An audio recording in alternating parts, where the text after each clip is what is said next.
Hey there, I'm Andy Drew from antigames.com, and today I'm just going to give you a little introduction to the Cloud Dungeon, how you create your character, and how you get started in the game. If you want to know more about the game, which is currently on Kickstarter, if it's September, there's more info in the text below. So the game really starts with you creating your character, and this is a character card right here, and I'll take you through all the different parts, the anatomy of the character card, if you will. But the first thing you do is cut out this character card.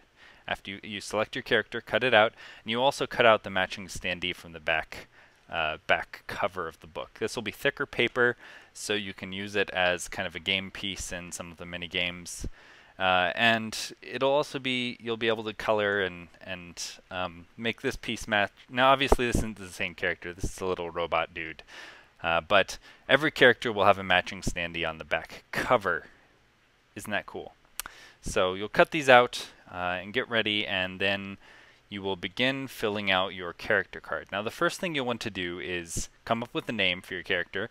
Now I have a little system for making a name if you can't think of one. It's the first syllable of your favorite food and the second syllable of the place you live, which for me is Humpkin, which kind of sounds like a goblin or something.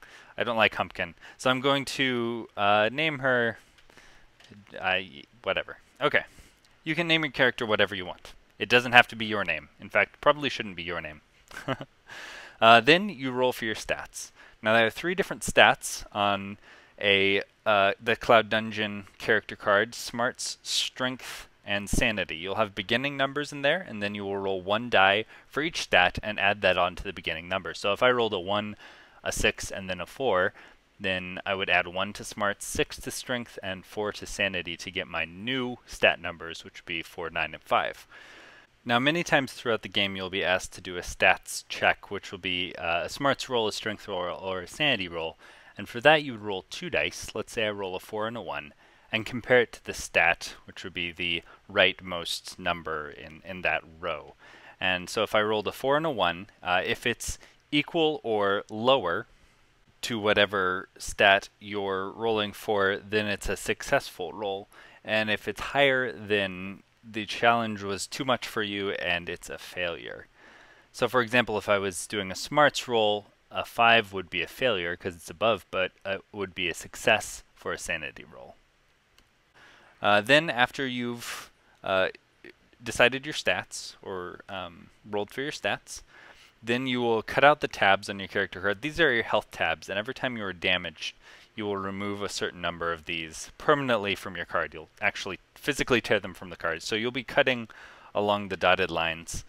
And above them are the armor tabs. And if you buy armor, you'll actually color in these little shield-shaped icons, and these count as extra health, which you will also tear off. And I'll show you the armor here.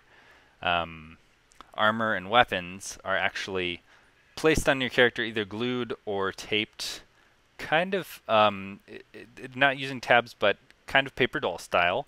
And you buy them; they can add to your strength or whatever. They're all designed to fit on every character, so you can actually glue them right on your character and color them, decorate them. So if I wanted to make this like a piratey death helmet, I could put a skull, and you can do whatever you want with them. You can cut them apart to make them into really wild things. I've seen some crazy stuff with really creative playtesters. And then also you can do weapons, which are also designed to fit onto the character, and that would add, in this case, +2 to your sanity. So burying the squid somehow increases your sanity, and so sanity would go up to 7, and you just put that in the next box. Then you can color those and make them really cool too, and do whatever you want with them. Really, it's your character. This is your creative experience. Then you roll for quirks. Now these really don't have any impact on gameplay. They are just to aid in the creation of your character and give you something to roleplay with. So this is one of the quirk tables. There will be 2 of these in the book. And basically you roll 2 dice, so if I rolled a 1 and a 6, I would apply one number to the column, one number to the row, but it's up to me which one I want to pick. So unless you roll doubles, you have two options. In this case, I have the option of being afraid of everything or wearing eye patch not on an eye. I'll pick the eye patch, and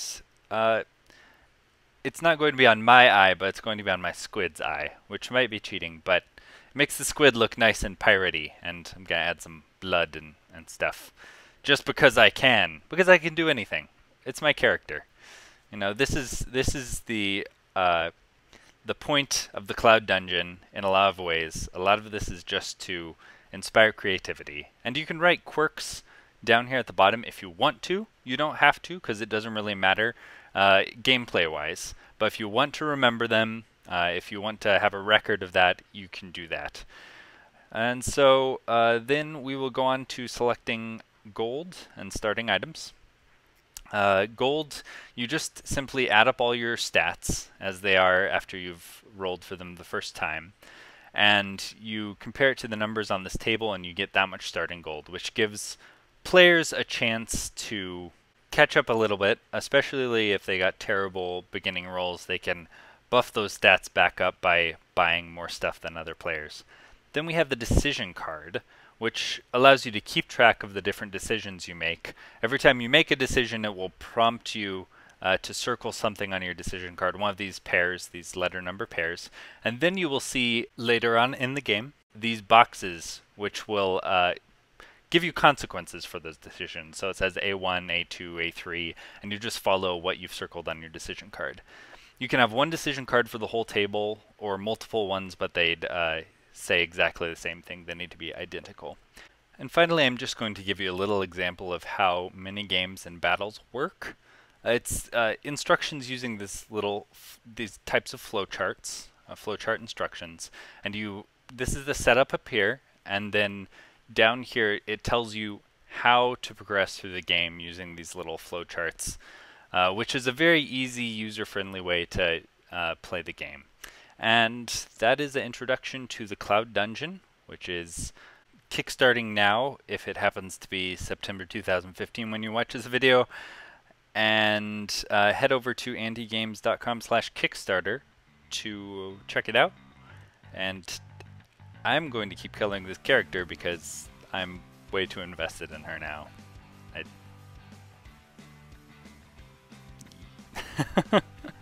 Arr, matey.